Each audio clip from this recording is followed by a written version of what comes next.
angka di statistiknya tinggi, tapi di lingkungan masyarakatnya jalannya hancur, masyarakatnya makannya sangat terbatas, tidak punya pekerjaan. Itu menara gading ekonomi. Catatannya hebat. Silakan dicek deh. Saya lebih memilih pada gak apa-apa, tidak tercatat uang di bank tinggi gak penting bagi saya. Tapi rakyat saya itu tiap hari punya kemampuan untuk anaknya sekolah, punya kemampuan untuk beli baju ketika lebaran, punya kemampuan untuk selamatan dalam setiap waktu, ekonominya muter tumbuh. Problem Indonesia itu bukan persoalan uang. Problem Indonesia, problem Jawa Barat adalah kepemilikan uangnya terjadi disparitas yang sangat tinggi. Kenapa?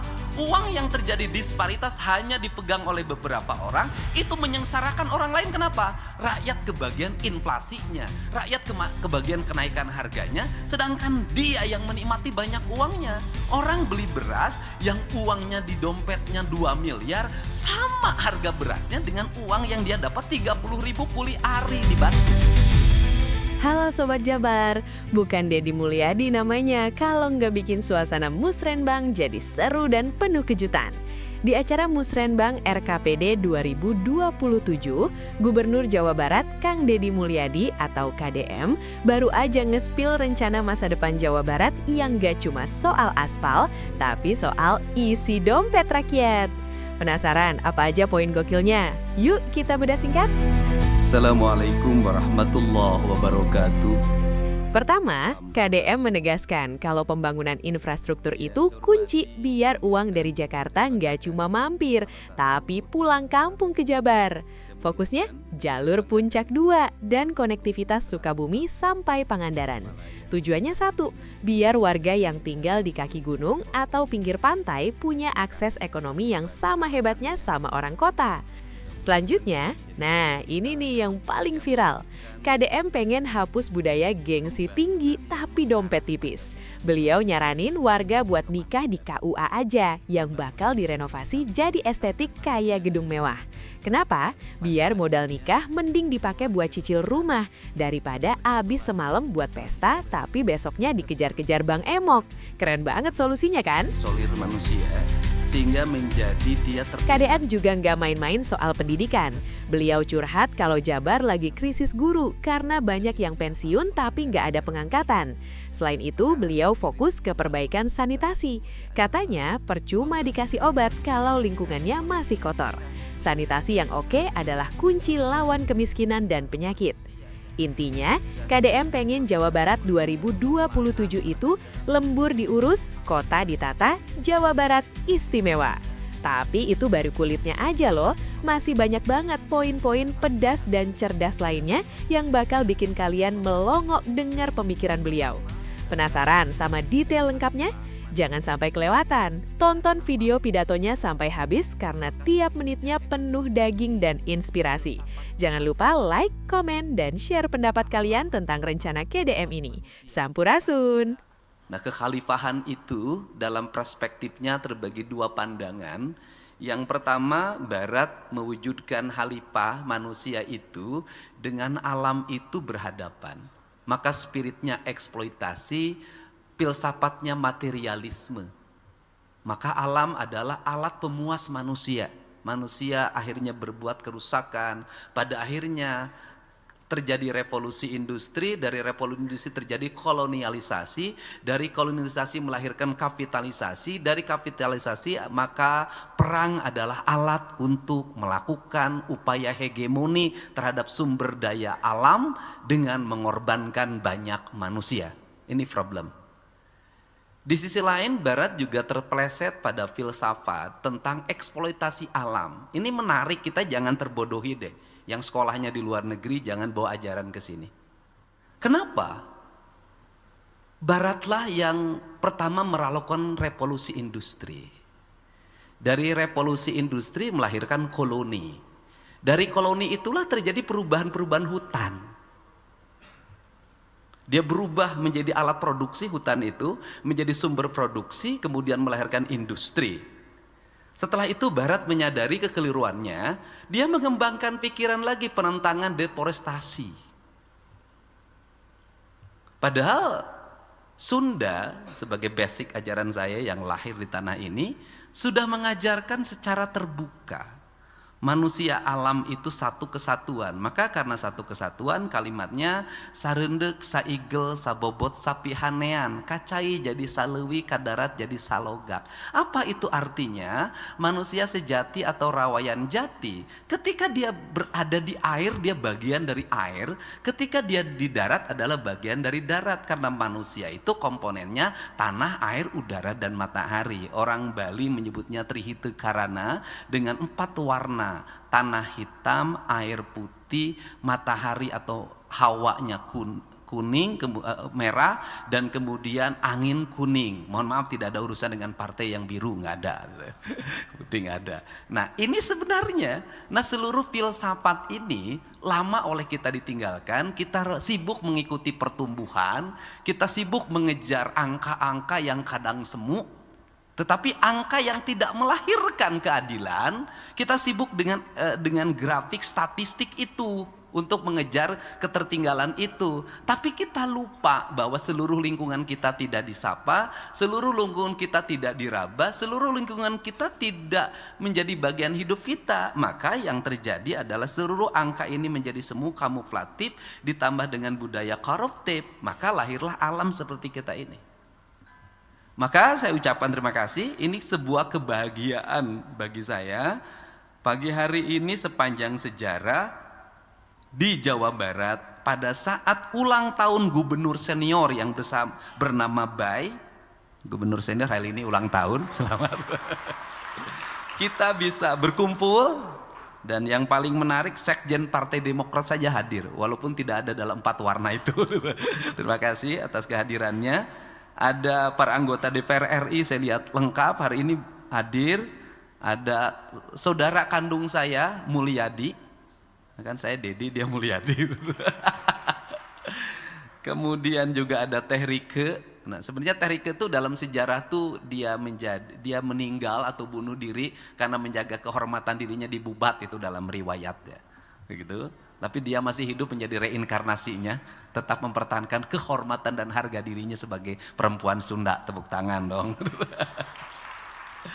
Kemudian juga ada juga ini mantan pimpinan dewan yang dulu sangat punya power yang full mengatur anggaran dewan, namanya Pak Ade dan tetap Ginanjar. Ada saya lihat tadi ada Pak Ade Ginanjar, saya hadir, saya ucapkan terima kasih. Ada juga anggota DPD RI, saya ucapkan terima kasih Ibu. Anggota DPR RI, sudah kan? Sebut semuanya. Hari ini pimpinan dewan lengkap.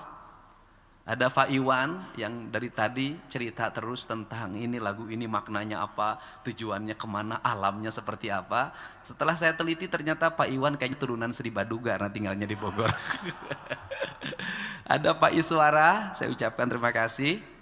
Ini yang lagi terkenal, disebutin terus Pak Ono Surono, tetap tersenyum dalam terpaan badai. Terima kasih.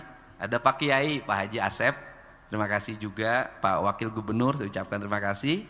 Pak Wamen, terima kasih atas kehadirannya, seluruh Forkopimda, para anggota DPRD Provinsi Jawa Barat, para kepala Bapeda seluruh Provinsi Jawa Barat, tidak lupa juga para bupati, wali kota yang dari seluruh angka-angka yang dipaparkan tadi sesungguhnya bukan peran gubernur, itu peran bupati dan wali kota. Tepuk tangan. Ada kesepuhan penting, ini bukan hanya simbolistik, kesepuhan yang dari Sumedang, saya ucapkan terima kasih. Kemudian mudah-mudahan ada dari Cirebon. Seluruh simbol-simbol itu sesungguhnya simbol pembangunan. Pertama ingin saya tegaskan ya, bahwa pembangunan itu upayanya bukan hanya upaya menaikkan angka statistik atau grafik.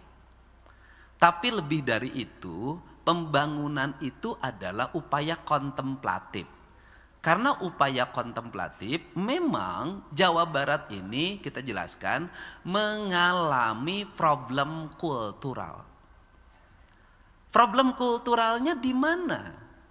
Problem kulturalnya adalah ini provinsi yang sudah lama kehilangan spirit kebudayaannya, yang sudah lama kehilangan aspek spiritualitas yang berbasis alam dan semestanya karena bubarnya kerajaan bernama Pajajaran, itu hari ini tumbuh menjadi sebuah provinsi yang sangat inklusif.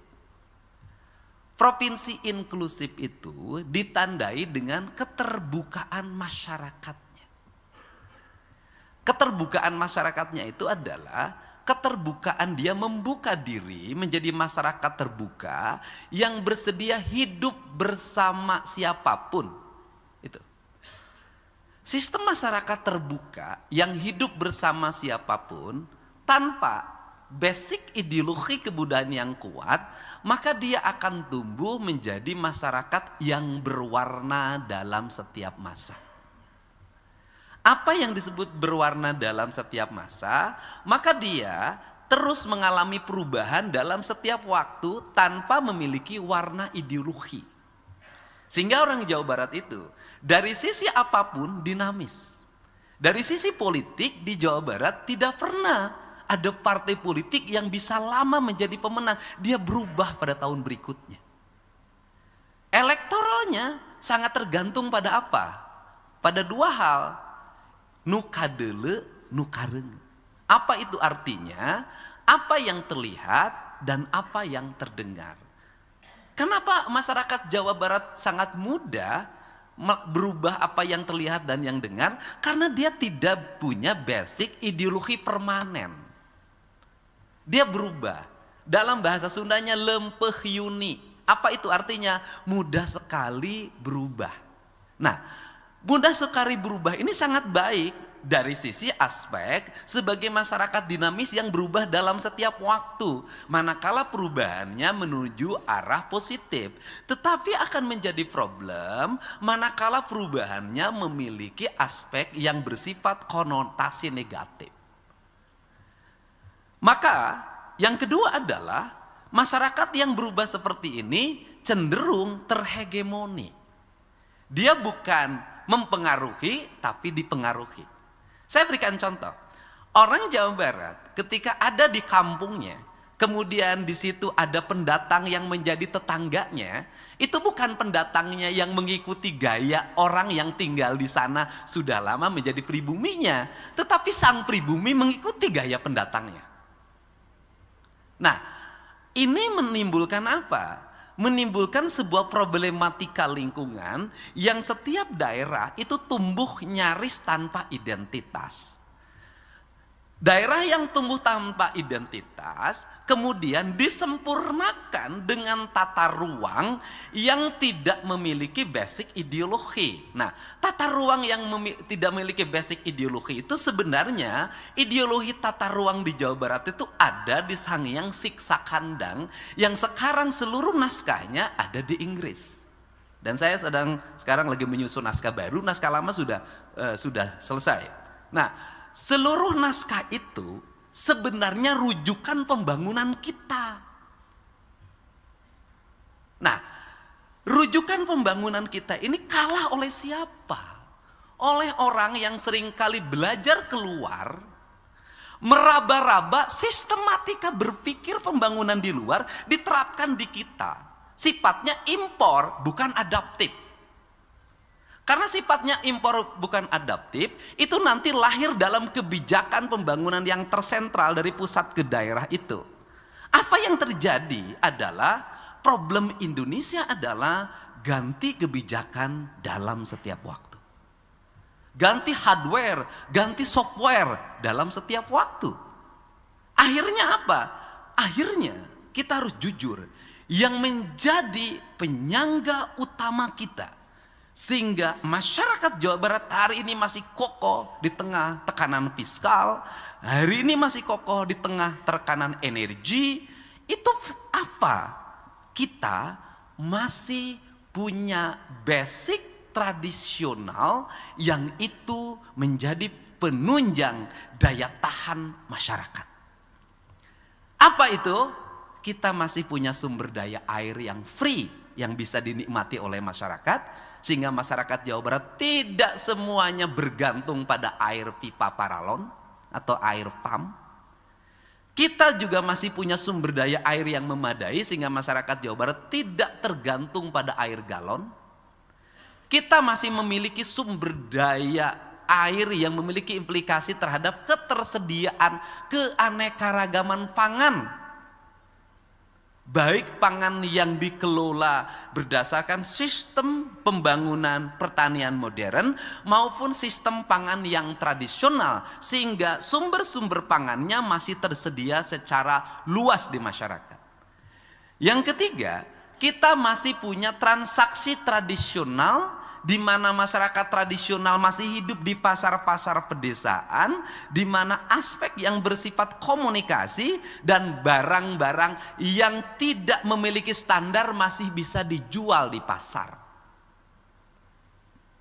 Andai kata seluruh pasar dibuat model Alfamart, Indomart, atau pasar dibuat dalam skala standar, maka pisang nangka yang dari pinggir kampung nggak akan bisa laku. Maka jawabannya adalah pasar tradisional.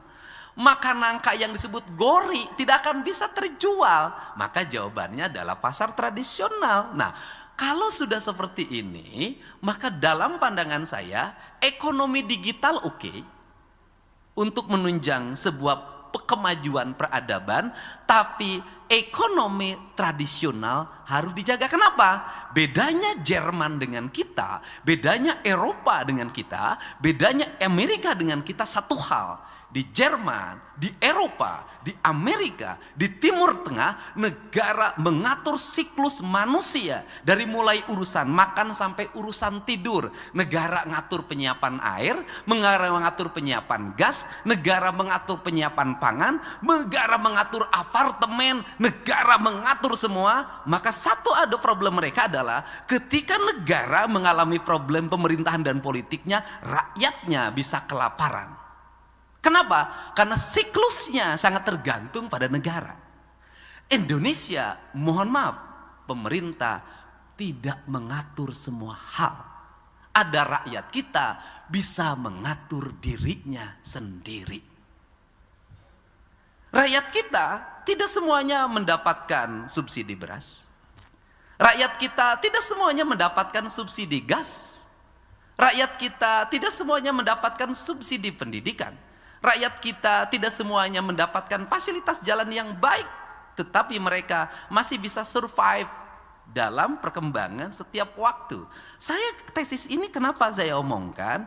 Kita pernah melewati masa kolonial Belanda, survive. Kita pernah melewati masa Orde Lama, survive. Kita sudah melewati masa krisis ekonomi 98, survive. Untuk itu saya selalu bicara pada kepala OVD, jangan sekali-kali berpikir kita mengatur urusan masyarakat semuanya. Tidak, ada hal yang bisa kita atur, ada hal yang mereka harus bebas merdeka mengatur dirinya. Kenapa? Karena Indonesia akan tetap kokoh kalau negara tidak ngatur seluruh urusan hal. Artinya nyawa satu orang, kebudayaan satu orang, perilaku diri satu orang, tidak semuanya harus bergantung pada negara. Dan tidak semuanya negara harus mengaturnya. Kenapa? Karena suatu saat ada fluktuasi politik, geopolitik internasional, ada fluktuasi politik nasional, maka seluruhnya tidak akan mempengaruhi survivalnya rakyat. Ini beda. Ini cara. Untuk itu, maka dalam pandangan ini saya lebih memandang bahwa kebutuhan dasar pembangunan, misalnya kita paham, misalnya ada laju pertumbuhan ekonomi yang tinggi pada satu daerah, tetapi sesungguhnya kita jangan terpaku pada angka itu. Kenapa? Laju pertumbuhan ekonomi, kemudian bisa saja itu hanya catatan BPS di mana uangnya ada di bank.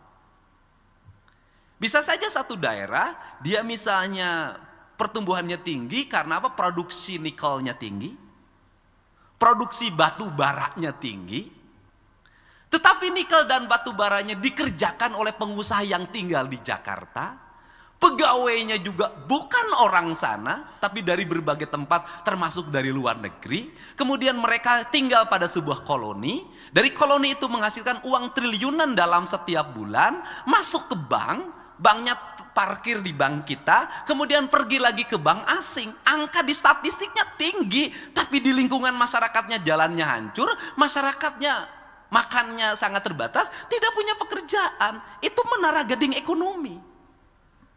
Catatannya hebat, silakan dicek deh.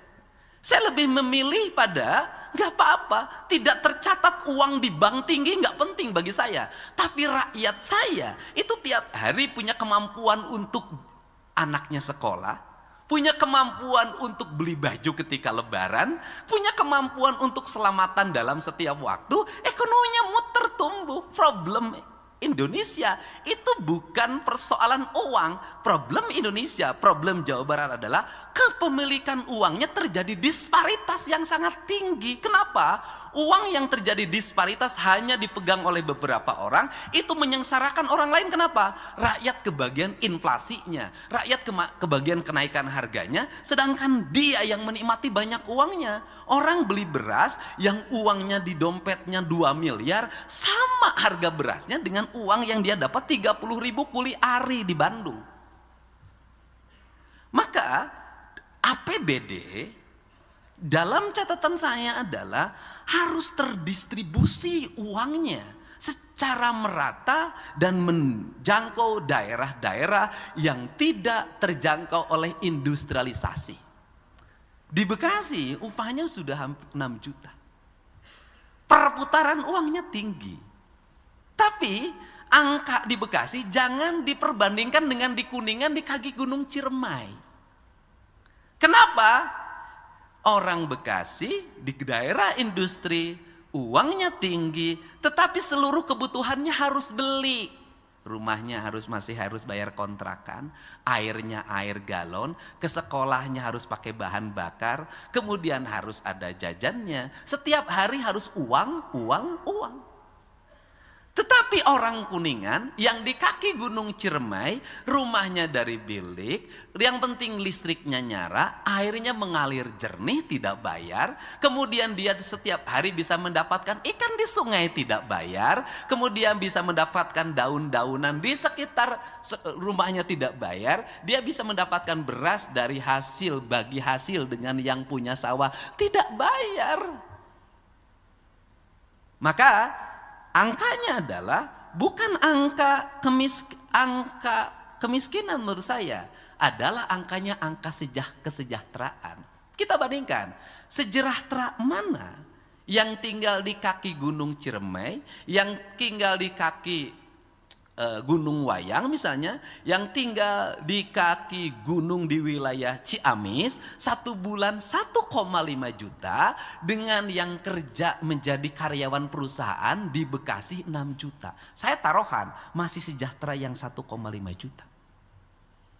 Nah, maka kalau seperti itu perbandingannya, fokus kita di mana? Maka fokus kita adalah di pemerataan infrastruktur. Kenapa? Seluruh ketertinggalan kesehatan layanannya, ketertinggalan layanan pendidikan, ketertinggalan layanan administratif kependudukan, ketertinggalan layanan pertumbuhan ekonomi, semuanya problemnya adalah di infrastruktur. Disebut orang daerah tertinggal kan karena akses jalannya jelek. Disebut daerah tertinggal karena kan seluruh akses komunikasinya jelek. Tapi kalau komunikasinya dibuka, aksesnya dibangun, maka ketertinggalan itu akan berubah menjadi distribusi. Saya berikan contoh. Ketika kita membangun jalan yang terkoneksi dari Bekasi ke Pangandaran, dari Bekasi ke kaki Gunung Ciremai, dari Bekasi ke kaki Gunung Sawal, dari Bekasi ke kaki Gunung Manglayang, dari Bekasi ke kaki Gunung Windu, dari Bekasi kemudian ke daerah Cianjur Selatan, maka konektivitas itu akan melahirkan distribusi. Distribusinya apa? Orang yang tinggal di Bekasi, tinggal di Karawang, tinggal di kota Depok, tinggal di kota Bekasi, dengan upah yang sangat tinggi, dia akan menikmati dalam Sabtu Minggu untuk naik motor mengelilingi area-area perkebunan yang masih terjaga habitat perkebunannya, dengan rumah-rumah panggung yang tertata, dengan pedagang-pedagang yang jujur dan bangunannya sudah rapih tersedia. Maka itu akan menjadi aliran distribusi uang dalam setiap waktu. Konektivitas. Dan itu bisa dilihat cerita Pangandaran ketika sekarang kan naik. Kenapa? Distribusi. Distribusi apa? Konektivitas infrastruktur. Nah, maka di sini ada perilaku yang harus dirubah. Di mana perilaku yang dirubahnya adalah karakter para pedagang. Karakter para pedagang itu seringkali tidak pernah peduli dengan namanya estetika. Nu penting mah aing payu. Nah, apa problemnya? Kenapa wisata kita hanya musiman kemudian hilang? Karena nilai-nilai ideologi filosofinya hilang. Kenapa? Berubah menjadi keramaian. Sesuatu yang keramaian, yang itu dadakan, nggak akan lama, Pak. Nggak akan lama. Maka saya mencoba untuk hari ini agak tangan besi sedikit. Kenapa? Jalannya harus rapih dong. Bangunan-bangunan plastik-plastik pedagangnya nggak bisa. Kenapa? Harus estetik dong. Solusinya bagaimana terhadap mereka? Sudahlah, saya tanya dagangnya sekian, itu juga judulnya. Dan judul penjual di Jawa Barat itu sama Pak hari ini. Nggak beda lah. Mie rebus, kopi, gorengan, cuanki, kemudian sosis bakar, seblak. Sudahlah. Bayangin Pak. Di barisan sekian kilometer, areal pemandangan kebun yang indah itu, isi pedagangnya adalah tukang cuanki, sosis bakar, kopi. Semuanya sama Pak. Nggak bisa. Sesuatu yang sama tidak akan melahirkan kerinduan. Akan melahirkan kerinduan manakala beda. Nah, maka saya lebih memilih begini Pak pimpinan dewan, saya lebih memilih mereka, saya latih jadi tukang sapu deh, sudah. Gaji 4,2 juta bersihin jalan provinsi dibanding berdagang di situ. Kenapa? Karena saya ngambil target jangka panjang. Kenapa? Dengan jalan bersih maka tingkat mobilitas orang untuk datang semakin tinggi, uang semakin datang. Dan nanti akan terisi apa? Kafe-kafe yang tertata, hotel-hotel yang tertata, rumah makan yang tertata. Siapa yang mendapat implikasi ekonomi? Kabupaten kota, pajak hotel restorannya meningkat. Kenapa ini harus jadi tujuan? Kita paham hari ini kita mengalami tekanan fiskal. Kalau kita tidak dapat dari pajak motor, kalau kita tidak dapat dari pajak hotel restoran, rek ngabangun ti mana iroh eueuh duitna. Tepuk tangan, deposit. Sudah, kita nggak ada duit. Untuk itu diperlukan inovasi. Tetapi pemimpin sejati adalah pemimpin yang mampu bertahan, mampu berkembang di tengah tekanan fiskal. Itu. Kalau dikasih duit banyak Gubernur Jawa Barat ya nggak hebat. Dipotong 3 triliun masih bisa bangun jalan 100 kali lipat dibanding yang dulu. Ya itu baru hebat. Itu. Ini kan bentuk kehebatan. Biasanya musrenbang di hotel yang mahal. Ya sudah mending keneh Mang Dede di Tasik sih ngerenovasi ruangan lumayan pan. Cuman ada efek Pak, begitu ada ruangan bagus, ngantri daftaran ingin acara di sini. Kan ngaripuhkeun eta teh. Kenapa ngaripuhkeunnya? Anggaran jamuan tamu Pemprov Jabar 500 juta setahun. Kalau nanti ngantri ke sini menggunakan ruangan ini plus daharna, aing nek mayar ti mana eueuh duitna. Ini kan jujur loh Pak. Dan saya hari ini umum saya sudah berani ngomong Pak memang duitnya nggak ada. Udah boleh pakai ruangan tapi minum aja. Kita nggak bisa nyiapin makan. Duitnya nggak ada. 500 juta setahun Pak. Asalnya 30 miliar. Tapi minimal ruangan gratis menang lah. Gitu loh.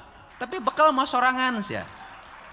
Nah ini kan inovasi. Nah untuk itu fokus kita di 2027 ini tetap membangun konektivitas infrastruktur jalan plus PJU plus CCTV plus drainase plus tugu batas plus marka jalan plus. Itu. Konektivitas ada dua menurut saya. Yang pertama adalah konektivitas daerah yang masih terisolir. Maka dibagi dua kebijakan. Satu, mendorong pembangunan jalan provinsi. Maka kan tahun ini kan selesai DED-nya. Kita selesaikan secara bertahap. Tadinya pengen tahun ini tapi kan duitnya turun. Ya sudah, kita evaluasi dulu. Tahun depan harus jadi, Pak Kepala Bapeda, jalur Puncak 2. Tuh, itu konektivitas, Pak. Yang kedua, setelah Puncak 2, maka konektivitas harus terbangun lagi. Sukabumi, Pangandaran lewat jalur tengah. Karena itulah yang membuat ketertinggalan orang Sukabumi, ketertinggalan dari sisi konektivitas. Kemudian Cianjur Selatan, Garut Selatan. Sehingga anggaran ke Garut jangan lagi bantuan buat yayasan. Ganti sama infrastruktur jalan. Karena bantuan buat yayasan 10 tahun Garut diguyur duit, Pak. Itu rata-rata uang ke Garut dalam 10 tahun terakhir itu 400 miliar dalam setiap tahun. Tapi rakyatnya gogorowokan we jalan butut, Pak Dede. Nah, sudah. Gitu loh. Gitu. Nah, ini harus diselesaikan. Nah, sampai Pangandaran, kenapa? Agar orang menuju Pangandaran tidak fokus ke Pangandaran. Dia mampir di berbagai tempat yang itu bisa melahirkan efek ekonomi. Kenapa orang fokus ke tujuan? Karena di perjalanan tidak ada yang menarik. Ini yang harus dibangun konektivitasnya. Nah, kemudian di wilayah sisi utara kita harus menyelesaikan berbagai problem kelautan. Satu, infrastruktur dasar layanan laut. Dua, pendangkalan seluruh muara di wilayah pantai utara. Ini Pak Ono ahlinya begitu. Tiga, kampung-kampung nelayan yang kumuh. Kemudian yang keempat adalah ancaman banjir dalam setiap waktu akibat meluapnya sungai yang dikelola oleh BBWS dan PJT. Nah, ini Pak Herman sudah memelopori. Nah, kemudian dari sisi tata wilayah ini penting dan harus ditekankan. Saya berulang-ulang. Cirebon, kota Cirebon, Kabupaten Cirebon, itu merupakan representasi dari Jogjanya Jawa Barat. Culture-nya kuat di sana. Nah, problem apa sih di situ? Kita punya Kanoman, tapi di depannya penuh pasar. Ya tidak mau kalau Kanoman ingin menjadi tempat kunjungan, ya pasarnya harus dibuka. Kita punya misalnya Kasepuhan. Tetapi di situ ada problem ketidaknyamanan orang. Kita masuk juga ingin dijadikan Cirebon sebagai miniaturnya Jogja di Jawa Barat. Kita dihadapkan pada trotoar yang kumuh, kaki lima yang mengambil badan jalan, semuanya itu problem, nggak bisa wisatawan menarik di situ. Maka mau tidak mau kita harus secara bersama-sama membenahan itu. Kenapa? Tanpa kebersihan tidak akan pernah ada keindahan. Maka nanti harus tertata. Bapeda kemudian kepala PU nanti memilah jalan provinsi, jalan nasional, kemudian jalan kabupaten terkoneksi, trotoarnya ditata dengan baik, dipasang PJU-nya, kemudian diidentifikasi pedagangnya, nanti ditempatkan, kemudian dirubah desain bangunannya, tertata dengan rapi secara terkoneksi, sehingga apa? Sehingga daerah-daerah Jawa Barat nanti menjadi pusat pengembalinya uang Jawa Barat yang ada di Jakarta. Saya katakan sekali lagi, Jawa Barat uang yang Jawa Barat yang ada di Jakarta balik lagi. Ingat loh. Kenapa? Kan pajak kita tinggi. Pajak kita tinggi kan bayar pajaknya banyak yang di Jakarta. Bagi hasilnya banyak yang di Jakarta. Ya kita pengen balik lagi dong ke Jawa Barat uangnya. Untuk apa? Dalam bentuk apa? Distribusi kunjungan. Untuk apa? Agar orang sekitar Jakarta ini betah nginep di Jawa Barat. Pokoknya setiap Jumat, Sabtu, Minggu seluruh warga Jakarta turun ke Jawa Barat. Nginep di Jawa Barat. Ini cara. Untuk itu mana yang menjadi ikoniknya? Yaitu kampung yang harus diurus, yang tetap originalitasnya. Jadi saya misalnya ngajarin orang pakai kebaya, ngajarin makanan tradisi, kesenian tradisi, itu adalah membangun originalitas. Kenapa? Karena nanti orang akan mencari yang original, tidak akan nyari yang campuran, sudahlah. Ini yang original. Nah, dan kita ini memiliki segalanya.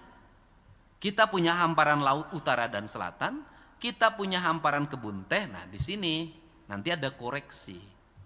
Koreksinya apa? Salah satu koreksi terhadap gubernur hari ini adalah adanya belanja yang bukan kewajiban pemerintah provinsi. Misalnya gubernur mengintervensi PTPN. Mengintervensinya apa? Di PTPN provinsi nanam teh. Kemudian pekerjanya diupah oleh provinsi, itu dianggap salah. Bagi saya benar. Kenapa? Karena kalau tidak diintervensi oleh kita, PTPN tidak mau nanam teh, senangnya nyewain kebun teh. Kenapa? Karena Jawa Barat kuncinya itu. Kalau tehnya rusak, Jawa Barat akan mengalami degradasi lingkungan yang kuat dan menurunnya arus wisatawan. Ini kan penting. Nah, kemudian provinsi mengintervensi misalnya jalan nasional. Loh, bagi saya rakyat kalau sudah urgent, kita tidak lagi ngomong status, maka kita harus menyelesaikan. Misalnya tahun ini kita di Kota Bandung mulai mungkin 1 bulan lagi mulai pekerjaan, pastor kita intervensi. Harus tertata keadaan ini wajahnya Pemprov Jabar ada gedung sate. Kemudian yang berikutnya adalah saya minta kepala PU sudahlah. Di mana-mana tiap Jumat Sabtu Bandung pasti macet di pasternya. Problemnya apa? Ada perempatan traffic light di depan gerbang tol. Kalau Sabtu Minggu panjang sudah. Bagaimana caranya? Ya sudah bikin underpass saja. Yang mobil dari sana ke bawah saja. Ini lurus sehingga nanti tidak usah lagi menghadapi traffic light. Saya sudah setahun loh minta kepala Bapeda koordinasi dengan pemerintah Kota Bandung. Apa intervensinya adalah traffic light di Kota Bandung itu tidak beraturan. Kenapa? Manual, Pak. Lila.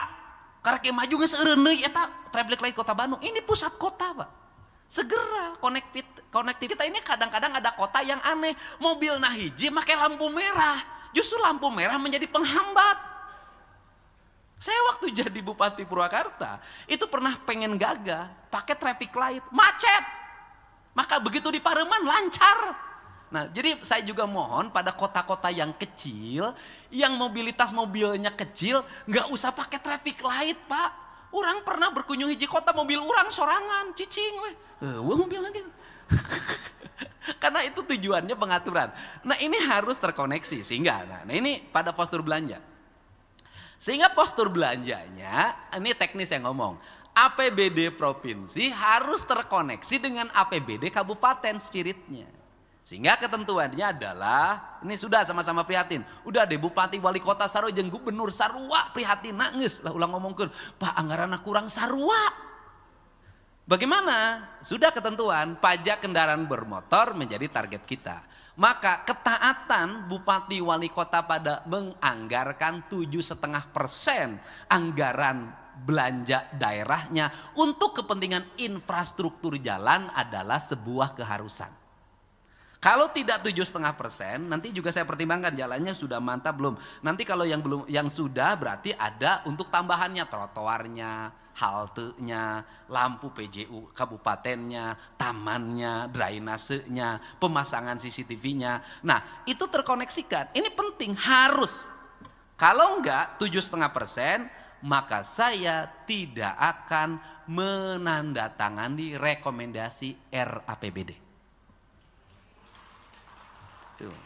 Tuh. Yang kedua, persoalan penyelesaian kemiskinan. TBC, lepra, yang penyakit yang selalu diomongin masyarakat itu, solusinya bukan hanya diobatin, Pak. Solusinya adalah sanitasi lingkungannya benerin. Jadi kita jangan sibuk pada lepra dan TBC-nya, sanitasinya. Maka harus ada intervensi sanitasi. Karena intervensi sanitasi, jamban dan sejenisnya lingkungan, maka saya nawarin dua hal.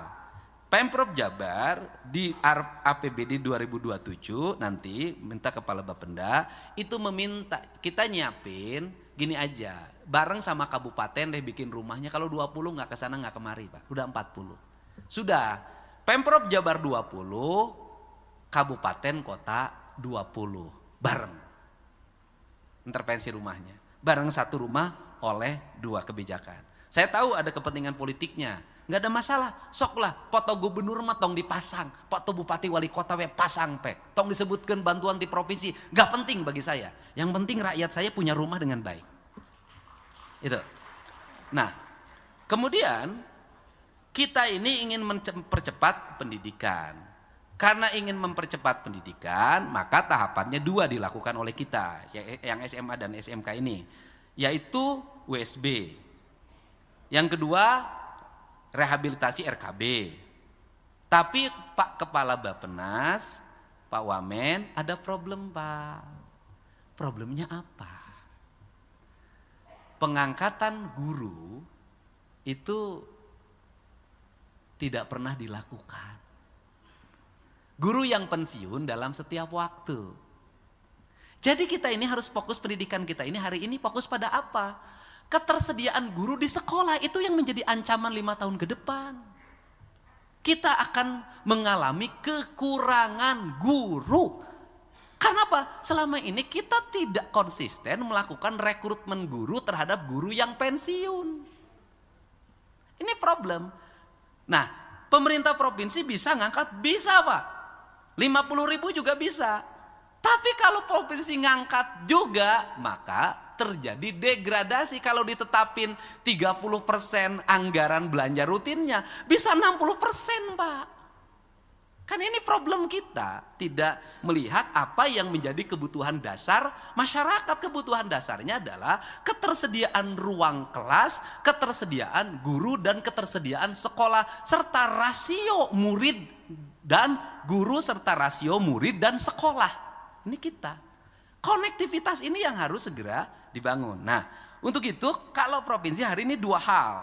Pertama, kita mengoptimalkan SMK-SMK negeri yang ada. Membangun ruang kelas baru, membangun sekolah baru. Dan di situ ada problem tanah, Pak Wamen. Problem tanahnya adalah rata-rata sekolah ini banyak menggunakan tanah desa. Desana nagih ayeuna. Tuh. Nah, kemudian yang berikutnya adalah apabila di sini negeri penuh, maka akan didorong pada swasta. Tetapi masyarakat tidak mampu, free. Termasuk sepatu dan bukunya sematasnya disiapkan. Ini akan didorong. Nah, dalam perspektif ini, maka menurut saya harus juga didorong pada kedua, persoalan pengangguran. Kita tumbuh kawasan industri baru. Itu harus sudah mulai terkoneksi diakses industri 2 tahun ke depan. Maka di 2 tahun ke depan industri butuh ini, anak-anak ini sudah menjadi bagian. Sehingga harus kepala dinas pendidikan harus berani di lembaga-lembaga bisnis, di perusahaan-perusahaan ketika semester 2 kelas 3 sudah. Jadi dalam pandangan saya, daripada anak ini dia ikut program magangnya, bila perlu magangnya bikin magangnya 10 bulan. Kenapa? Justru itu menguranginya. Ini cara. Nah, untuk mendorong kelas menengah baru, maka anak-anak kelas menengah bawah di seluruh provinsi Jawa Barat yang tertradisi dengan tradisi-tradisi lingkungan yang hari ini semakin buruk, mereka harus mulai didorong ke sekolah-sekolah yang berorientasi industri, sekolah-sekolah lain. Nah, dan termasuk juga industri, tetap orang Jawa Barat akan tertinggal di industri itu, tidak menjadi tenaga kerja kelas menengah kalau kelas menengah industrinya tidak terkuasai. Maka kelas menengah industri terkuasai kalau kita mendorong kelas menengah baru dalam sektor industri dengan menyiapkan tenaga kerja terdidik untuk masuk ke level. Tapi kalau manajer HRD-nya orang situ, orang Jawa Barat, maka sekampungnya akan dibawa ke sana. Itu sudah menjadi konektif, menjadi fokus. Nah, kemudian sisi keluarga berencana, ini kan problem. Nah, problemnya apa? Di data statistik yang saya miliki, rata-rata orang berpenghasilan rendah dan dikategorikan miskin, anaknya banyak. Sudahlah, di atas 3, 4, ada yang 11, ada yang 12. Untuk itu, harus ada keterikatan antara program dengan kemauan orang berkeluarga berencana walaupun ditentang oleh para aktivis. Karena keluarga berencana itu kesadaran. Tapi menurut saya, kalau tidak dipaksa, orang tidak sadar. Kenapa? Karena dia menjadi beban. Bebannya apa? Kelahiran anak ke-5, ke-6, ke-7, ke-8. Subsidi hanya dinikmati oleh satu keluarga. Nanti anaknya juga mendapat pendidikan ini semua. Nah kan gak boleh APBD begini. Dia harus terdistribusi untuk kepentingan lain. Maka seluruh program perbangunan harus terkoneksi dengan kesadaran berkeluarga berencana. Nah terakhir, apa yang menjadi trending topik kita? Ini trending topik, ini fakta yang harus diakui. Banyak sekali warga Jawa Barat perempuan, nih Teh Rike, itu yang bekerja di Batam, di Kalimantan, sampai ke NTT. Rata-rata jadi PL. Ya kalau saya dan teman dewan tahulah PL itu apa. Hah? PL, perempuan luar kota. Nah, kan ini juga mohon maaf, membranding, mohon maaf ini penting banget, membranding bahwa seolah-olah perempuan Jawa Barat tuh kayak gini loh. Nah, ini segera Dinas Tenaga Kerja Provinsi membangun kerjasama dengan seluruh dinas tenaga kerja di seluruh Indonesia. Agar mereka yang berangkat ke sana wajib lapor ke Dinas Tenaga Kerja dulu agar kualifikasinya terpenuhi. Kalau tidak terpenuhi, maka selalu nanti muncul menjadi isu-isu yang memberikan sentimen negatif terhadap Jawa Barat. Nuhun-nuhun industrialisasi di wilayah-wilayah tertentu itu tumbuh agar mereka mau bekerja di sektor industri. Walaupun secara mental belum tentu mau. Kalau di industri upahnya ya 3 juta, 3,5, 4. Kalau jadi VL, kalau dapat tips jadi gubernur kan gope sekali. Tips itu tip. Oh, gitu. Saya aja nggak akan nyebutin dari anggota dewan nggak. Nah, ini kan harus segera dibenahi membangun citra. Termasuk apa? Termasuk Bupati Cianjur, Bupati Sukabumi, Bupati Bogor. Kita juga harus segera membenahi agar wilayah Cipanas tidak menjadi pusat kawin kontrak. Ini fakta, Pak. Kenapa? Jangan sampai kita itu selalu ironi. Satu sisi mengatakan kita ini daerah religius, tapi di sisi lain kawin kontraknya merajalela. Dan ini harus bagaimana, problemnya apa sih sehingga orang cenderung memilih kawin kontrak gitu loh. Sebenarnya kan kawin kontrak itu sama dengan ya PSK secara umum, cuman dikasih kalimat kontrak. Kontraknya 1 jam gitu loh. Kan ini problem. Kenapa? Kita harus menyentuh pada wilayah-wilayah sensitif yang itu menjadi orientasi kita. Terakhir, ini problem. Kemiskinan di Jawa Barat itu terjadi karena perilaku warga juga. Perilaku warganya itu adalah seringkali mengambil tindakan-tindakan yang sangat berani untuk mengambil uang ke pihak lain sampai bunganya 25%. Kebutuhannya diantaranya nyunatin, nikahin, atau dagang seblak. Ini dagang seblak ini pinjemnya ke Bank Emok ini.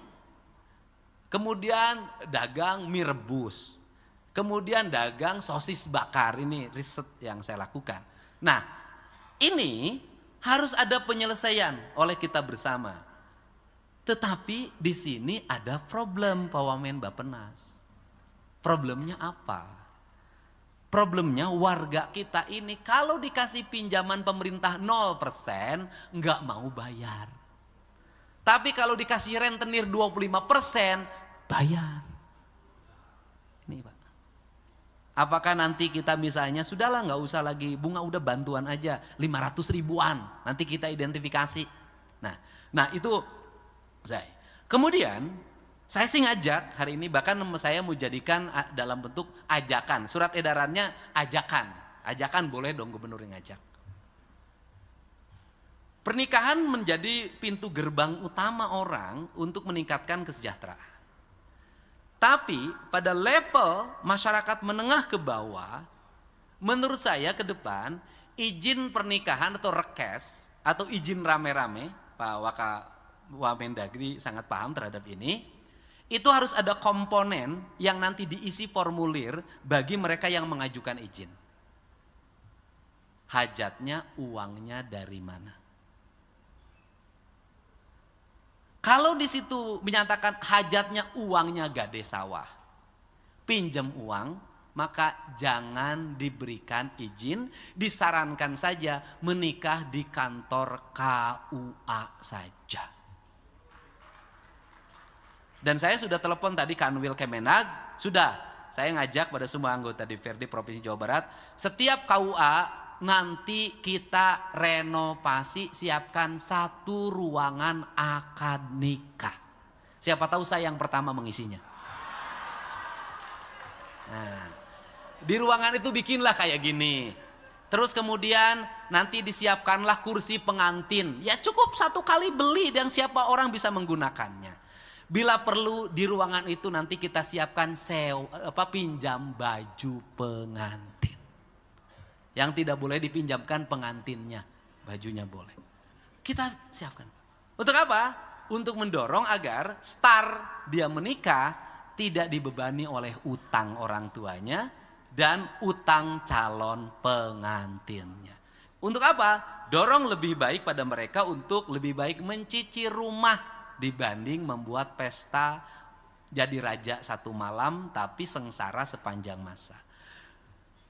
Infrastruktur desa akan kita dorong untuk dibangun secara bertahap oleh Pemprov Jabar dimulai tahun ini.